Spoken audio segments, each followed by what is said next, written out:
10 సంవత్సరాలు 1,81,000 కోట్ల రూపాయలు చంద్రశేఖరరావు గారు సాగునీటి ప్రాజెక్టుల మీద ఖర్చు పెట్టిండు. అందులో 1,02,000 కోట్ల రూపాయలు ఒక్క కాళేశ్వరం కట్టడానికి వాడి 1,00,000 కోట్లు పెట్టి కట్టిన కాళేశ్వరం 3 ఏళ్లనే కట్టుడు 3 ఏళ్లనే కూలుడు జరిగిపోయింది. ఇప్పుడు ఆ కూలిన దాన్ని మొత్తం తీసేయాలంటే మళ్ళా ప్రభుత్వానికి 1,000 కోట్ల రూపాయలు ఖర్చు అయ్యే పరిస్థితి వచ్చింది. ఆయన తీసుకొచ్చి అప్పచెప్పిన దరిద్రం అది కాళేశ్వరం కాదు, అది కూలేశ్వరం అని చెప్పి ఈరోజు నేను మిత్రులకు చెప్పదలుచుకున్నా. ఇవాళ ఆయన గొప్పలు చెప్తున్నాడు, మీరు ప్రాజెక్టులు కట్టినరా, కేసీఆర్ గారు ప్రాజెక్టులు కట్టినరు, రిజర్వాయర్లు కట్టినరని. తాటి చెట్టు అంతా పెరిగిండు కానీ ఆవకాయ అంతా కూడా ఆయన మెదడులో తెలివితేటలు ఉన్నట్టు నాకు అనిపిస్తలేదు. శ్రీరామ్ సాగర్ 100 టీఎంసీల ప్రాజెక్ట్ ఎవరు మీ తాత కట్టిండా? శ్రీశైలం ప్రాజెక్టులో 300 టీఎంసీలు నిల్వ మీ ముత్తాత చేసిండా? నాగార్జున సాగర్లో 200 పైచిల్కు టీఎంసీల నీళ్ళ ప్రాజెక్టు ఎవరు కట్టిండ్రని నేను హరీష్ రావు గారిని అడగదలుచుకున్నా. జూరాల కావచ్చు, భీమా కావచ్చు, నెట్టంపాడు కావచ్చు, కోయిల్ సాగర్ కావచ్చు, లేకపోతే దేవాదుల కావచ్చు, లేకపోతే ఇందిరా సాగర్, లేకపోతే రాజీవ్ సాగర్ ప్రాజెక్టులను ఆనాడు కాంగ్రెస్ పార్టీ మొదలుపెట్టినవి కాదా? శ్రీపాద ఎల్లంపల్లి మేము కట్టింది కాదా? ఇవాళ మేం కట్టిన ప్రాజెక్టులు ఈ తెలంగాణ రాష్ట్రాన్ని సస్యశ్యామలం చేసినాయి.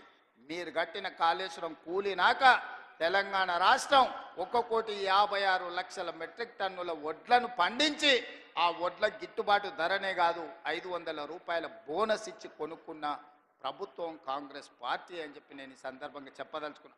హరీష్ రావు గారు నాకు సవాలు విసురుతున్నాడు, మీరు ప్రాజెక్టు లేడగట్టినరు, రిజర్వాయర్ లేడగట్టినరని. నేను హరీష్ రావు గారికి టీఆర్ఎస్ నాయకులకు సవాలు విసిరదలుచుకున్నా. పిల్లకాకులతో నాకెందుకు కానీ అసలైన ఆయనని రమ్మని ఆయనతోనే మాట్లాడతా. శ్రీరామ్ సాగర్ మీద మాట్లాడదామా, నాగార్జున సాగర్ మీద మాట్లాడదామా, శ్రీశైలం ఆనకట్ట మీద మాట్లాడదామా, జూరాల మీద మాట్లాడదామా, భీమా మీద మాట్లాడదామా, నెట్టంపాడు మీద మాట్లాడదామా, కోయిల్ సాగర్ కట్ట మీద మాట్లాడదామా, రాజోలి బండ డైవర్షన్ స్కీమ్ దగ్గర మాట్లాడదామా, లేకపోతే మంజిరా పరివాహక ప్రాంతంలో మాట్లాడదామా? చంద్రశేఖరరావు గారు వీళ్ళని కాదు, నువ్వు రా, నువ్వు వస్తే నీకు తెలుస్తుంది మేమేం చేసినాం, మీరేం చేసినాం. తెలిసి తెలియక ఉడికిందో ఉడకక ఉరుకులాడుతున్నారు నీ అల్లుడు నీ కొడుకు. వాళ్లకు పిల్లకాకులకేం తెలుసు, ఉండేలు దెబ్బ అని వెనకడికి చెప్పారు. నీకు తెలుసు కదా మా దెబ్బ ఎట్లుంటుందో, కాంగ్రెస్ పార్టీ కార్యకర్తల దెబ్బ. 2023 డిసెంబర్ 3 నాడు చూసినావు కదా మా కార్యకర్తల దెబ్బ. అందుకే ఇవాళ ఆయన మొహం జల్లక ఫామ్ హౌస్లో దాచుకొని ఇవాళ వీళ్ళను ఉసిగొల్పుతున్నాడు. ఏమన్నా అంటే పెద్ద మనిషిని అట్లా అంటారా అంట. పెద్ద మనిషిలాగా వ్యవహరించాలి కదా అని నేను అంటున్నాను. ఆయన అనుభవాన్ని తెలంగాణ కోసం వాడా? అధికారం పోతే బయటికి రాడా? బయటికి రానప్పుడు ప్రతిపక్ష హోదా ఎందుకు? 58 లక్షల జీతం ఎందుకు?